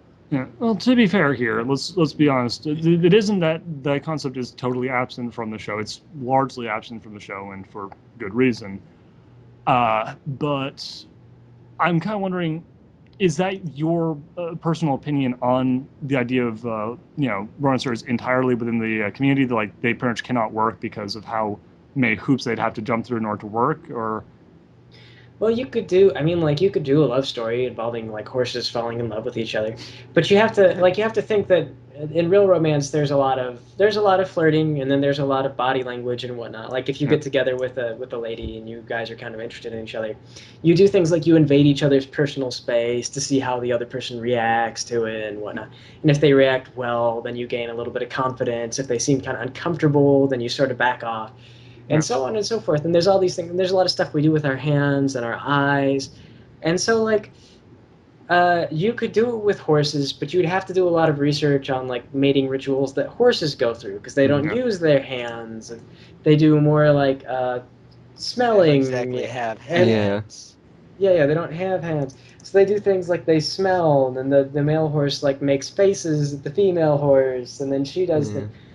So Alright. there's all kinds of rules for romance that you'd have to follow, and if you started following like the horse rules, you would lose most of your audience because because most of us don't really relate to like, oh man, I know that feeling when I sniff the You know air. that feeling when I sniff their mane? Yeah. Mm. Yeah, that's fair. I don't necessarily entirely agree that it can't work because I actually have read a few stories that. Okay, I've read a very, very, very small number of stories that actually managed to, really work a very, resonant emotional tone that managed to feel. No, you can make Yeah, you that can make works. you can make a functional emotional story about it, but often but the thing I was trying to illustrate was that they didn't really Yeah. they didn't explore any of the complex aspects. It was all just the emotions. Yeah. And Mm. Well, but the thing is, all right, sorry, I don't know how I could explain this without, to make it, really fully come across perfectly. But basically, I think there's. I agree to an extent, and I think there is like a serious problem with that. But like, I think there's a difference between having an emotionally resonant love story, like a story that can have an emotionally resonant, love story that isn't just, that emotional resonance doesn't come entirely from, characters going, "I love you, I love you," I love lovey love. Let me express my feelings. Like, love as a emotional state is actually a really is fairly complicated. It's people's relationships are not very simple. I wouldn't know that. Well, no, I guess you wouldn't. But Hmm. I think it's possible I to wouldn't either. tell a good emotionally resonant story that actually feels real. That has a what comes out for me with almost any sort of story is, does it feel real? Does it feel like real characters, like real characters who could be real people communicating and relating to one another on a level that could be real. And I think it is like it's rare to find good stories like that, especially in this fandom. But like it isn't impossible. There are a few people who do that rather well. I'm not saying that you can't find stories without a good emotional resonance. I'm just saying that, like I said, most of them focus around the characters grappling with their pre-existing emotions or things like that, and not so much the development.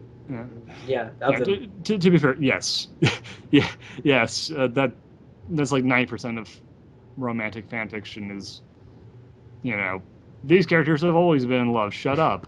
Mm-hmm. They've always been in love Does from the tend beginning. to be Ever the since they were case. first born and saw each other, they fell in love. Well, it's One part of those of kind of situations. the way we see romance in our culture. We have a slightly odd.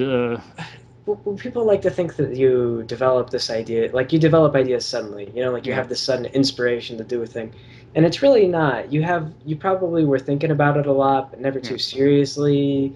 Things like that. Like you go through a lot of period where you're kind of like, oh yeah, like I'm kind of into this person. I'm seeing Kenza right now, and she and I kind of both went through that period where it was like, oh, like I really kind of like Kenza, but she is in Denmark, and it's not like it's not really too practical trying to date long distance. And so we were just both giving it a lot of thought, and we were kind of testing it out in our minds. And then eventually we were like, what if we actually just, like I've got some time, I've got a paid vacation coming up because I was working full time at that time.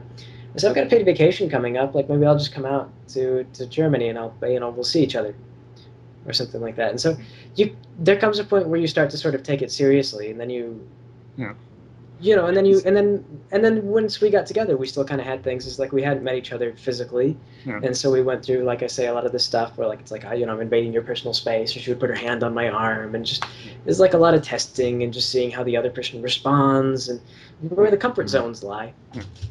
And so there's all kinds of gradual development. It's not really just like I knew at that time that we were in love. Yes, exactly. And the thing is, I think, while you can't necessarily get to the same level of emotional subtlety, like you can't quite get to the same level of like body language subtlety that you can with people with these characters, it isn't impossible to get stories that kind of have that sense of, they feel like they could happen, like they like feel like this, like a proper human, like a proper human story, not even a love story, like a story, like the thing that happens to people that it's the same. Like there are stories that actually do manage to work that do manage to get that subtlety, even if they can't hit all the subtleties that are required for actual people love. Well, I don't disagree. Like I said, I don't see that. I'm not saying that romance stories aren't difficult to relate to, that they are, or are difficult to relate to, or that they're, I don't know, non-existent. And was just saying that a lot of times they don't give quite as much credit to all the complex stuff that goes on before you really develop into the full-blown, exciting emotional stuff. Yeah. No. That I can definitely agree with. Anyway, so a couple last questions before we let you go. After what, an hour and a half, I think? Jesus. A few. These are usually questions we try to put in right at the beginning, but we just sort of went straight off into your work. So throw these ones in near the end. First of all, do you have a favorite character in the show? I don't really. It used to kind of be Celestia, but that was because of my sort of headcanon about how she managed everything. But since the show has gone on, they've sort of obliterated all that perception I had of her as maybe They obliterated all my hopes and dreams. Yeah, well, she kind of lost her image as a sort of slightly aloof leader. Yeah, she quit being quite so aloof. And it quit seeming like she was being deliberately aloof, and now it seems kind of like she's accidentally aloof. Yeah. Or something. So, yeah. Well, I mean, they did hit harder times in the kingdom. We had Discord return twice. Well, once. Well, technically, I don't know. That's fair enough. Do you have a character you particularly dislike? I know that you really seem to be have a great deal of contempt for your own version of Fluttershy. I just like the no. I mean, I don't like specifically hate any character or anything like that. We make fun of. I mean, they get their shifts for a while. We made fun of Trixie a lot, but before that, I think we made fun of Twist. We picked her. She was nominated for Pony Twist. Day. Yeah, Twist. You are pretty much. We pick on Fluttershy. Yeah. So like, I mean, we just kind of sometimes pick on a pony just because it's funny to do it. And... That's fair. Yeah.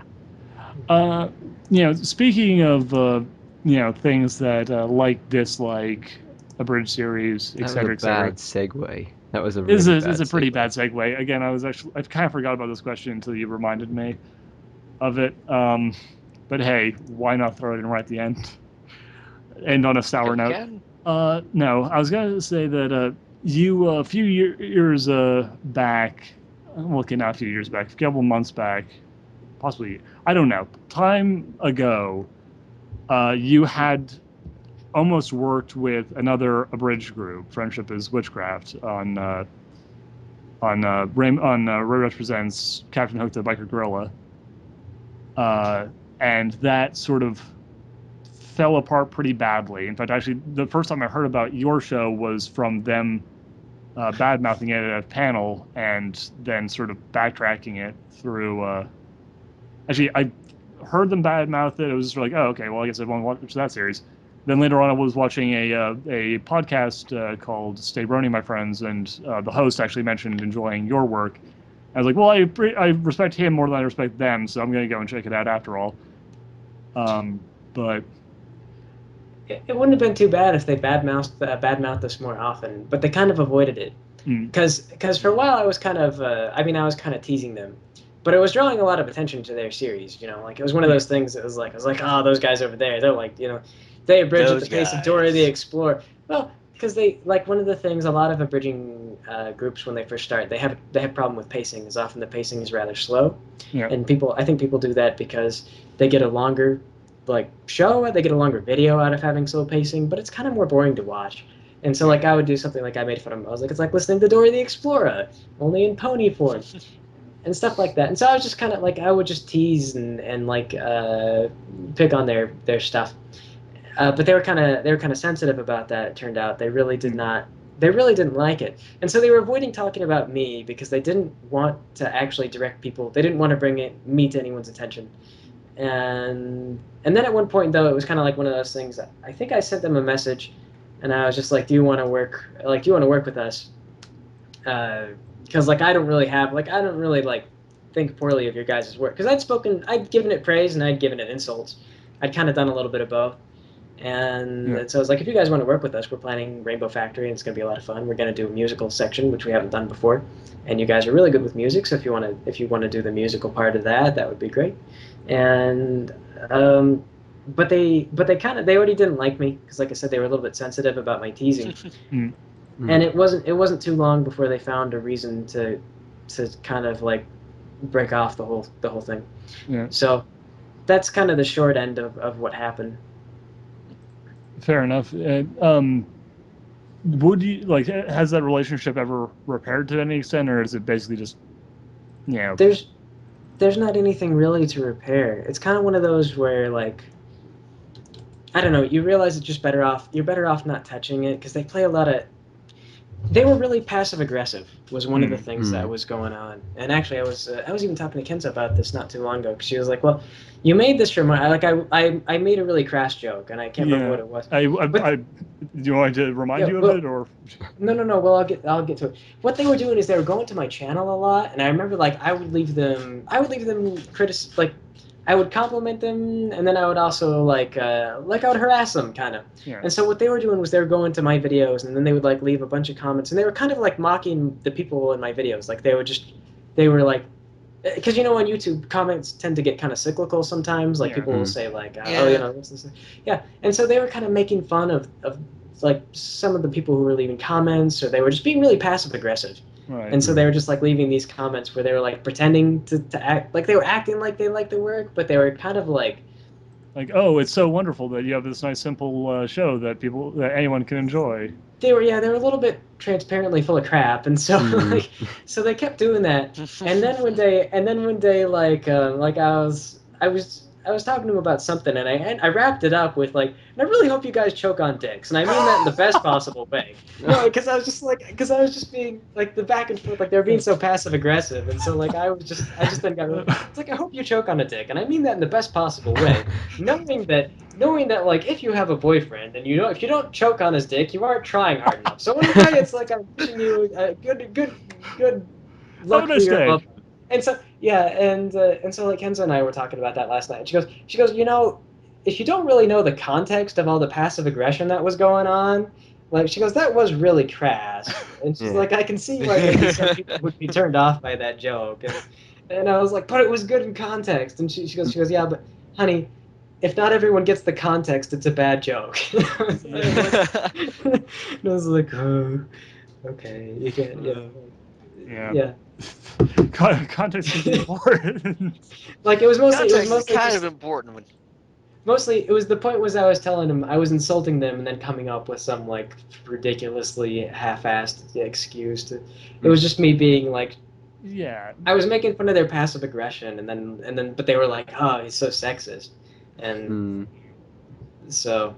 Yeah. That and just for other things, they also accused me of sexism on some other game. But they wanted me to be sexist, and so that was kind of one of those things. Yeah, I find it sort of amusing that they that they actually decide to call you sexist because you are, pretty darn, all things considered. I actually have a couple of friends who are feminists, and they love your stuff because you are actually generally pretty good about that sort of thing. Well, I kind of enjoy gender politics in a comedic way. Because it's actually a lot of fun because I voice all the female characters, and it's been a lot of fun. because Yeah. I have just like kind of a little bit more license to get a little bit more just like emotionally invested in some of the stuff. Like when I play like Dash is probably the one who does it the most. Twilight is the most deadpan Yeah. out of them. But Dash is like 100% emotion. And some like some people might not like this idea. Like you can't say like all women are not all women are more emotional. But no. It is actually true. And the reason why being emotional is not a bad thing, because like we were saying before, emotions are kind of how you make decisions about things. So if you're really in touch with your emotions, if you have strong emotions, you can make decisions a little bit more deliberately and whatnot. And so I kind of like it because you get into this mindset of like, I feel strongly about these things, and they may not always be like important things, but like you can just kind of like I am expressing myself, and it's just Yeah. that much. It's just fun to emotionally invest yourself in frivolity and other things like that. It's a lot more. It's a lot more colorful. It's much more dynamic. Yeah, it is. It's Yeah. more fun. Yeah. I've done that before too. So. There's a lot of people who I know who could probably do with being a little bit more emotionally open. Look, Yeah. I'm sorry, okay, guys. I mean, I know it's about me. He's British. He has a right to not be Not so everything is emotional. about you, Alex, you horrible human being. God, you just make me so Shut up, angry every Alex, time no you one open your cares. mouth. Is this some sort of He's race just like thing? Is it Spike. because I'm Shut up, British you Spike. find my accent annoying? It's because you're. Jumping to conclusions. I was going to say. I don't know. I will pull the race card. See, Basically, I make you speechless. That's a good thing. I make you speechless. It shows that Because you he's like British. me. well, Everyone likes Alex. let's be honest. Well, You're pretty The adorable. lion. oh, thanks, guys. He is a rabbit. The sentiment was well placed. That even You makes can sense. kick him like a football. He's a rabbit. I wouldn't suggest that. Yeah, no. that would probably end really badly. That would end in an assault charge for you and Yeah. broken bones Assault for me. charge. I kicked a rabbit. You are hereby charged with assault. Oh, all right. Bath salt. No. You say so. I have just two quick questions for sometime that I kind of just thought of off of a whim. I didn't even think about it until recently. Just for Rainbow Dash Presents, why did you pick Rainbow Dash? Well, like I said, it was because of that fic that I read, where it was featured Dash primarily, and like it could have been Pinky had it been like a Pinky. It was like Pinky Presents. Would it probably actually would have been more catchy? Yeah. Yeah, Pinky Presents. That's pretty interesting too. I mean, the concept with your Pinkie Pie you have. It's Pinky Presents, but of course, then it all would have been like about trying to unravel the conspiracies hidden inside all the All the secrets. yeah. But there's the hidden implication. Oh, Lordy. Yes. I think I've Yeah. actually. And, As a single episode, not as a series. Probably. Well, yeah, I mean, Cupcakes kind of was like that because it was Pinkie Pie doing the reading for that, right? She was involved, yeah. She was trying Yeah. to derail the story back to murder. And Right, while yeah. Dash was derailing the story, Yeah. she was trying to re-rail the story back. Right. She likes where it's going. She wants it to continue on that path. Yeah, this is a good story. She liked where it was going. Actually, I gotta say, like the thing about the cupcakes, I'm gonna let you finish your questions, Fireball. But like, I just wanted to say, one of the things that really struck me with cupcakes, which was the first one the first Rainbow Dash Presents I watched, and actually I think the first thing you did that I watched was that as someone who plays a lot of pen and paper role playing games, it felt like a bad but like wonderfully bad role playing game session, pen and paper role playing game session, with like the GM just trying to like no back here, no, oh God, where are you? That wouldn't happen. No, you can. Fine. She deals with Mrs. Cake. I'm used to GMs that just embrace the bad. That's the one, like you mentioned, like, oh, the players, like, they derail the game because they don't want to do what you're doing. Well, they don't do that quite as often if you go along with the players. Like, players are like, I'm doing this, and you're like, all right. And that's another one of those things. All right. Like, if you think, yeah, like, a lot of times you set up all this stuff. Like, you want the players to do this for these, like, you've got, here's the carrot, here's the stick.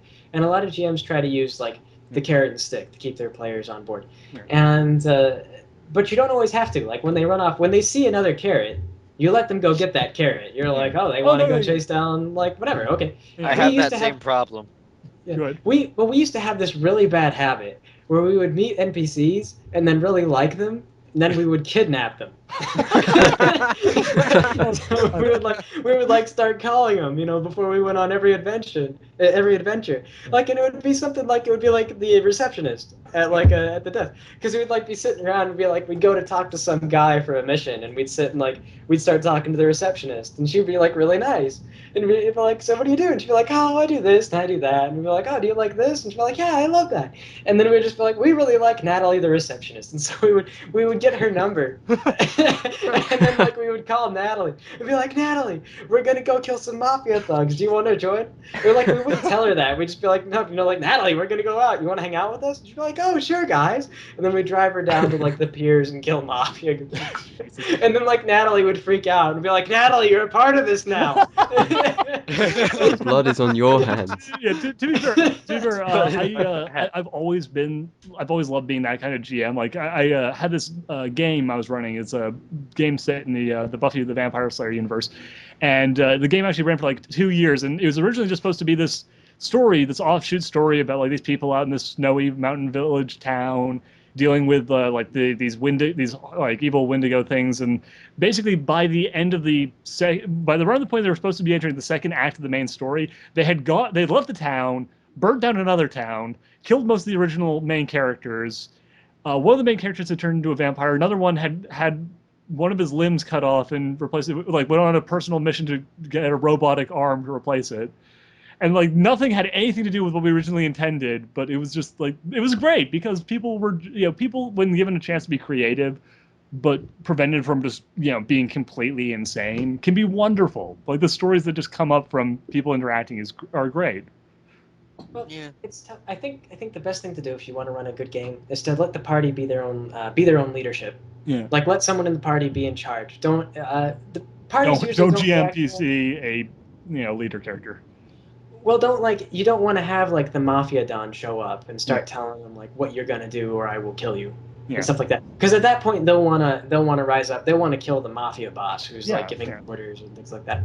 And so that's like the worst way to lose your players. And oftentimes that's what happens is they get called in by like the king, and the king is like, I'm hiring you to do this. And they're like, we really don't like care about your problems. Like we kind of care about. Yeah. No, I've been so many bad Call of Cthulhu games that just went like, you arrive at the town, creepy guy comes over and he's like, you gotta go and do this thing. And the player will be like, actually, I'm gonna go to the something else over there. And like the guy will be like, oh, he grabs you and breaks your arm instantly with crazy inhuman strength. And then the party shoots him because, god damn it, it's a fucking monster that just snaps some guy's arm. No, see, you play with the wrong kind of party. My party, when a crazy guy snaps someone's arm, everyone scatters. That's my reaction. It's like someone leave him, he's gone. Like you just leave him. That's what I usually do. Like I will run. I have run. It's like he's a monster. Oh my god! Did you see? He just broke Dave's arm. Well, that's one of my favorite characters of all time. This guy set up this great like epic Star Wars game.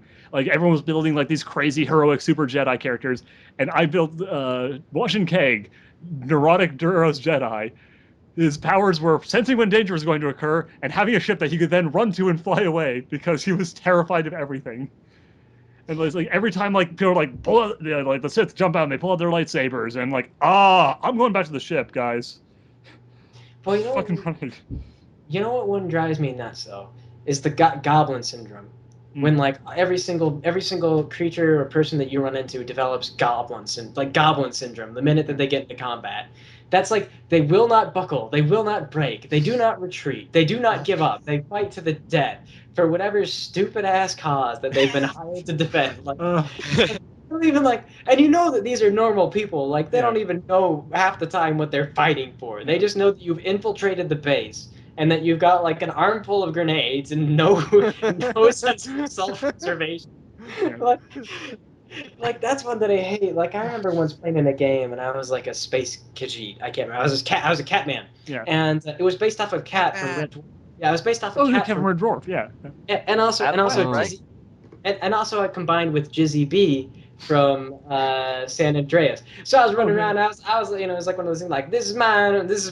I'm going to deal with some drugs over here, and so like I was just running around. It's like now I know I'm an intelligent man, and so so like I was running around and I just remember like getting in space battle, and this was one of those games where eventually I had to take like I had to just start dumping all my points into combat Yeah. because combat would take all day. Yeah. And it was just one of those things that was so boring, but the GM would just not stop with this.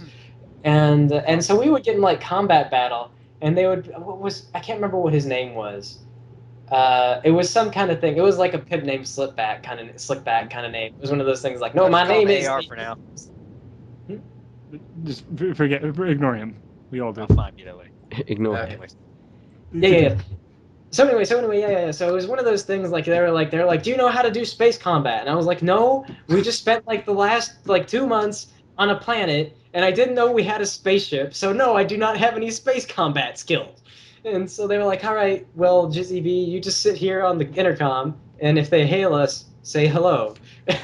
And so like I was just sitting there on the like trying to hail the other ships, and it was awful. It was like full 24-hour day of combat, and I'm just like trying to call the other ships. I'm like, are they responding yet? And they're like, no. And I'm like, well, when they do, can I tell them to stop killing themselves because they're losing this battle?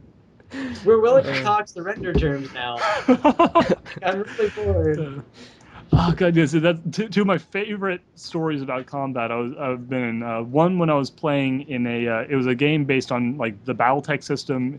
It was doing like this Ava thing, and I was in this game with this group of people, and I was having a ton of fun because like there were all these really good role players, but then like the combat started, and it was like 6 hours of this it was actually like several hours worth of just rolling for this very slow thing. Like by the end of it, everyone's like, "Yeah, man, that was awesome! The big robot fight." I'm like, that was incredibly boring. It was 3 hours. That was like several hours of just like rolling dice and then looking up things in books. Like that's not fun. And then like ironically, the same group was in a game that I ran. It was the Buffy game I was actually mentioning earlier. But like there was a bit where they like the first big nasty guy they were supposed to fight. It was like this guy. He's this badass. He's really scary, and he's got like these followers who are gonna be like pouring into his system. And the first round of combat, one of the guys rolled extraordinarily well. And this guy's actually like a martial artist in real life, made a martial artist character. Rolled insanely well in this roll. He's like, I leap in the air and I, spin kick this C4 down the guy's throat and, blow it up. And it's like, okay, your leg breaks, but yeah, you basically just kick this guy in half. And the other player's like, all right, we take on the Mooks. And I'm like, yeah, no, the Mooks just saw their boss get spin kicked in half by one guy. They just drop their guns and leave. They're done. They don't want any part of this. They have no intention of dying for this cause. You are terrifying people. You should how still you have do a it. moment of confusion though, where like some guys stay to fight and other guys are just like, oh crap. Well, the thing is, like, And they, then- they, like, for saying like they See, run in. and then they fight with each other. That's the best part is when you see the mooks start to fight with each other. Like they sort of develop. No, we have to keep fighting. No, we have to run away. Well, the thing that sealed the deal was the guy who kicked the guy in half was like a relatively normal human. Like the next guy to run up and get into his like combat stance was a werewolf. So they watched their boss get like kicked in half, blown up, and then this other guy turns into a giant werewolf, and they're just like, no, we're done. No, this is terrible. We're done.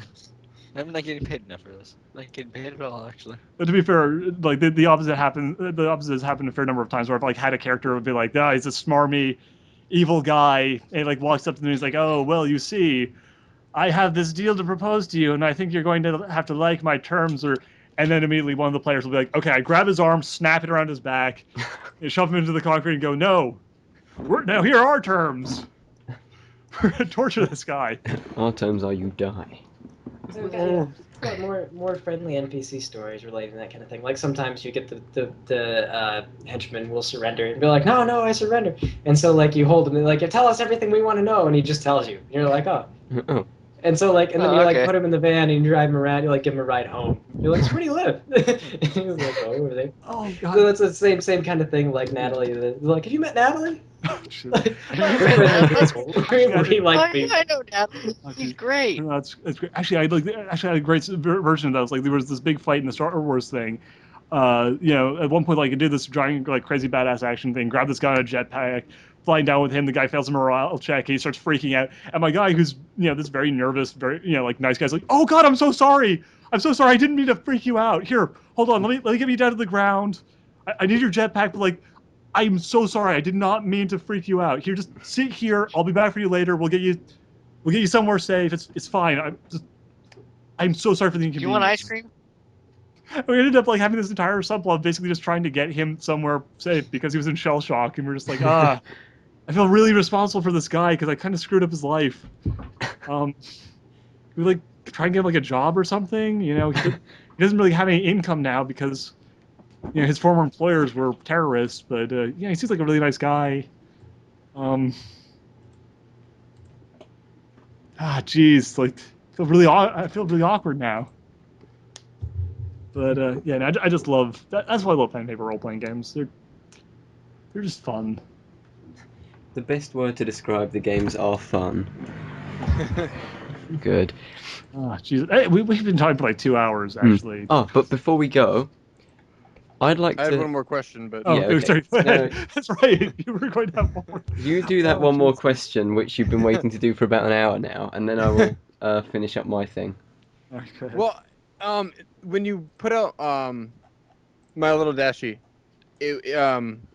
I had just a little while ago I think it was about 2 months ago or whatever, I put out a reading of My Little Dashie that I wanted to do for a while, and as I'm rereading it, I'm thinking back to your Rainbow Dash Presents version of it, and I realized that at the very end of it, you have the everyone leaves with Dash except for Fluttershy. They forget Fluttershy and they leave her behind.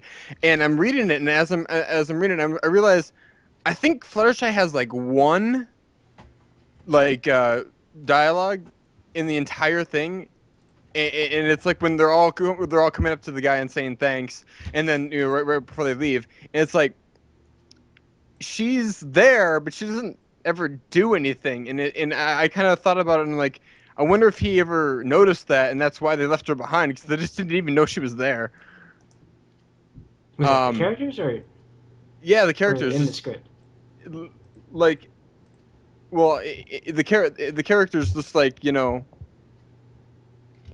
characters in My Little Dashie, the original story, seem to not notice Fluttershy. Yeah, no, well, they forgot. She was on the ceiling. Yeah, Everyone else jumped in the portal, and Fluttershy yeah. couldn't get down. So, In the original story, apparently she didn't have much to do, and she was basically ignored in the original story. And he was asking if that was the inspiration for her being left behind. Oh, I don't remember a whole lot of what they discussed. I just remember it being very much Celestia talking about stuff. The other characters. It was pretty much just Celestia. But I mean, like, seriously, Fluttershy had one phrase of dialogue in the entire story, and I just thought it was interesting that she was left behind in the Rainbow Dash Presents version, because it was very.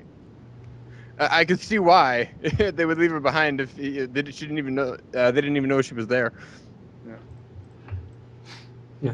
No, well, they knew in taking her in that she was there, but Twilight always forgets. And Yeah. Remember the name.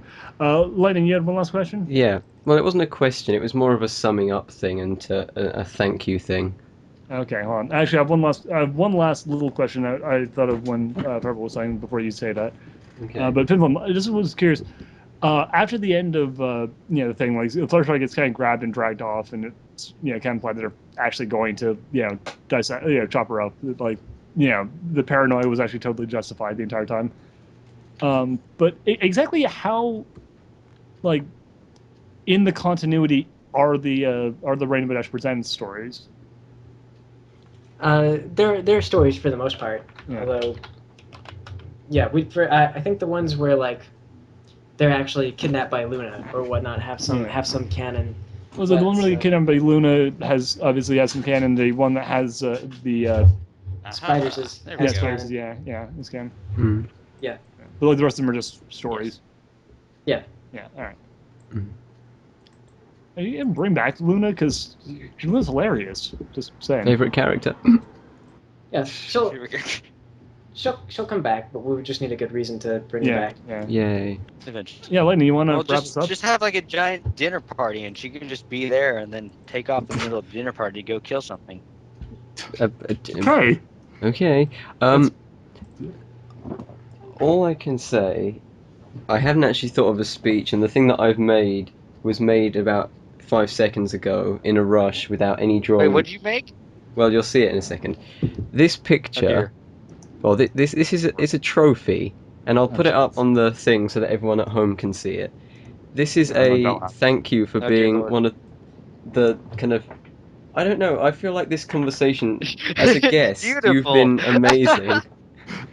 Yes, you've been very patient. Yeah, you've talked for a Perfect. very I love long that. time, and it's been thoroughly interesting. We've gone through things from philosophy to other stuff that I can't quite remember because my memory's not what it used to be. And I thought that I'd make this trophy. I know the handles look like Dumbo mated with some sort of piece of gold, but that's okay. Hopefully, What's the drawing of on the hopefully it's the right below sentiment that gets across, not the lack of drawing ability. Yes, You it's can lovely. draw my- Thank you, Alex. Who's on the bottom That's actually right? quite lovely. That's Rainbow Dash on the bottom because it's like Rainbow Dash Presents, Oh, it and then looks there's the just like philosophy I book because applaud. it's like FlimFlamFilosophy. Yeah, and the rainbow represents Rainbow Dash. Oh, okay, I get it Yeah, now. yeah. Well, that was just kind of there. I didn't really think about that bit, but yeah. That's Oh. actually really nice, Alex. And I couldn't write "You're I the love best" properly See, with a mouse, that's so why I actually I can used the text thing. I I hope want it there doesn't to be show too much. It's okay. I forgive the use of the text tool. Okay, thank you. Well, I don't think any of us are going to be able to say anything nicer than that, but That's thank you hard. so much for coming on the show, FimFlam. You've been a wonderful guest. Okay. Well, thank you for having me. Hey, did you want to say anything? No? How was your day? No. You know what? It was okay. So, hey. I was going to plug Um, something. Oh, okay, go ahead. Plug what you want. I'm going to be working on something after I finish Duhad's thing, but otherwise he's going to hurt me. will. After I finish that, I'm going to be making a short film like I did once before, except this time it's going to be better and uploaded somewhere where you can actually see it. I'm I also saw working on it. a cinematic piece, which will be out I soon mean, because I've got 6 weeks off now from college. Or All right. yeah, so Cool. yeah. Excellent. Well, we'll see that when it comes out. Anyway, for No, you end to won't. end, this has been Duhad. I've been Lightning Rabbit. I forgot we had to do this bit ourselves. Bit of Oh, manual. yeah. I'm Cabrola95, otherwise known as AR, and I interrupted someone. I do apologize. And I'm Firebolt. All right. Well, thanks for watching, and we'll see you guys next time. Goodbye. Let's get a life. When do I end the recording? It's as soon as, like, As want soon to. as is humanly possible.